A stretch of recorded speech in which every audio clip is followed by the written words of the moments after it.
इतना तो आपके सामने आ चुका है मेरे दोस्त कि नरेंद्र मोदी खुद अपने विदाई की तैयारी करने में लग गए हैं। नरेंद्र मोदी खुद देश छोड़ने की तैयारी में लग गए हैं। नरेंद्र मोदी को पता चल चुका है कि अब वो किसी भी कीमत पे चुनाव जीत नहीं सकते। लेकिन इस बीच आदमी जाते जाते भी अपनी कोशिशें करता है खुद को कामयाब करने के लिए। हालांकि जब वो छल, छद्रम, झूठ, कपट ज्यादा और काम कम करता है तो उसका यही हाल होता है। नरेंद्र मोदी ने देश को क्या दिया ये आपको हमको बताने की जरूरत नहीं है, ये देश जान चुका है। नरेंद्र मोदी ने देश से क्या लिया ये भी अब देश जान चुका है। इसलिए नरेंद्र मोदी का यह पैंतरा, जबकि उन्होंने बड़ी सोची समझी चाल की तरह, बड़े पैतरे के साथ, बड़ी सावधानी से और एक अचूक निशानेबाज की तरह एक तीर छोड़ा था, कांग्रेस को अडानी अंबानी काला धन दे रहे हैं। अच्छी बात है।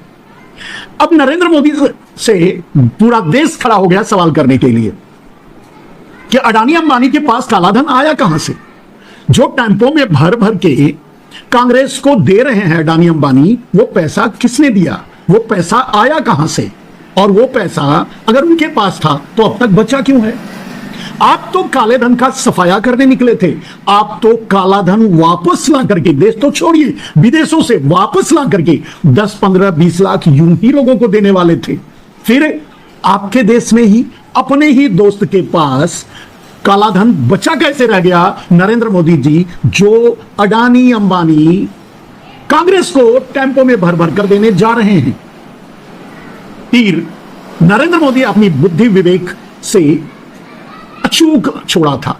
लेकिन हमेशा झूठ बोलने वाले, हमेशा देश से मक्कारी करने वाले, हमेशा देश को धोखा देने वाले कब तक सफल होंगे? कहां तक सफल होंगे? जब लोग ये तय कर लेते हैं कि आदमी झूठा है, इसकी किसी बात पर भरोसा नहीं करना, तो वो कुछ भी बोले कोई मतलब नहीं है। नरेंद्र मोदी का कच्चा चिट्ठा खुल चुका है। नरेंद्र मोदी की पोल खुल चुकी है।